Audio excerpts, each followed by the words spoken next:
Greetings and welcome to this edition of Positronic episode. I'm Barry P. Cook. I'm here to talk to you about the latest episode of Gotham Knights, which was called More Money, More Problems. And as it begins, some ne'er-do-wells enter a bar and the patrons scatter like rats. Apparently they're there to collect protection money or money on the payment of a loan or something that they took out from the bad guys.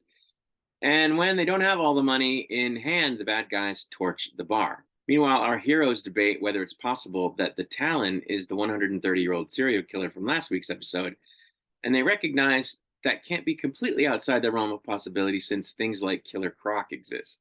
Harvey's mayoral opponent's wife shows up to ask him if, when her husband visited him a few days before, it was about their dalliance, which apparently is not present tense but years ago, and he very quickly shows her the door.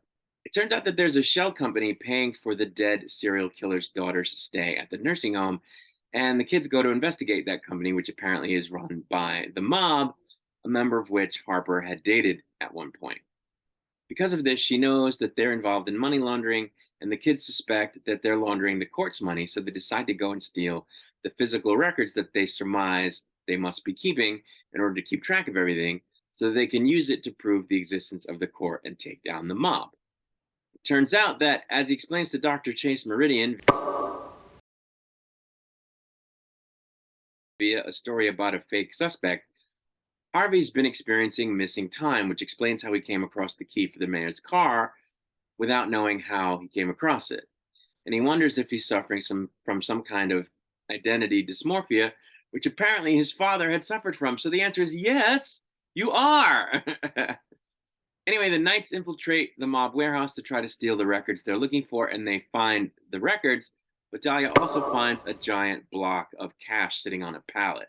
Harper does some quick calculating and imagines that it's about $30 million, and they debate whether or not they're going to steal as much of it as they can carry, but the mob shows up, and lo and behold, Harper's ex-boyfriend is the one who gets the drop on them. Harvey and Chase continue to talk about how likely it is that he came to possess the key by some nefarious means, such as having a homicidal alter ego that he's not aware of, which we know he does, or will. Harvey details how his father indeed had a crazy split personality, but never had any recollection of doing the things that were done when his crazy half was in control. So it seems that the way they're going to turn him into Two-Face is going to have more to do with a medical condition than some type of industrial accident like in the comics, or at least some type of combination of those two things. But as I recall, Harvey was completely normal in the comics until the accident. I could be incorrect about that, but that's my recollection. Anyway, Robin, aka Carrie's teacher, approaches her mother at a school event that Carrie was supposed to be at to tell her about how Carrie has been absent a bunch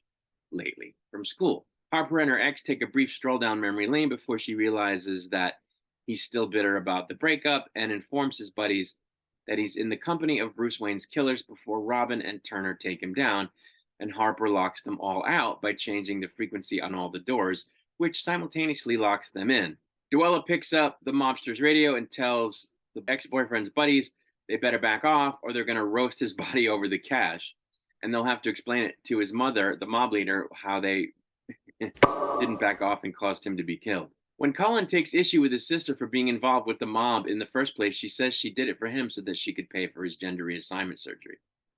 Back at the school function, Stephanie has to send her mother home in a cab because she's blotto. Harvey rides a motorcycle out to the banks of Gotham River or something and fumbles with the key to the mayor's car that, again, he came into possession of without realizing how, and he chucks it into the water, seeing as if anyone knew he had it, it might seem like he had it because he was behind the mayor's death, which, for all we know, he is, at least partly. Then he gets a phone call, which, when he answers it, it would seem to be somebody playing piano music. The cops show up at the mob warehouse after the mob calls them to report that Bruce Wayne's killers are inside. They hotwire the gate and burst inside alongside the mob to find a giant fire, which we're meant to think is the money on fire, but it turns out that it's not. It's just a big pile of papers under a tarp because the money is in the back of a van with the Knights that they take off in through the now open door before leading about 12 cop cars on a chase. Carrie and Turner start throwing the money out of the back of the truck to slow down the cops when the citizens of Gotham start grabbing it all up in the middle of the street, and the cops have to stop, chasing them in order to not hit the civilians. But of course, Duella does not approve of this. I didn't know about this part because I would have thought that that wouldn't necessarily work because, would people really get in the way of racing cop cars to pick up money as the cops are coming through town, sirens blaring. I mean, maybe, but I don't know. I wasn't sure about that. Anyway, when the story of what happened at the warehouse makes the news, our heroes are branded as the Gotham Knights by the good people of Gotham, who feel like their stolen money has now been returned to them. But of course, they don't know that it's the same people who are accused of killing Bruce Wayne. Carrie returns home just in time for her mother to walk in on her as she's getting in bed to pretend she's been there sleeping. And Steph gets home to find her mother has gotten herself drunk and fallen asleep after seemingly spilling a bottle of her pills on the table, but not taking any of them because, of course, if she had done that, she'd be dead. I don't know. Harper and Colin talk about how she did what she did for him, and she says she'd do it again because what was important to her was for her brother to be happy. Duella gives Turner a bit of a psychoanalytic pep talk after telling him that she kind of likes this new bad boy modus operandi he's been sporting.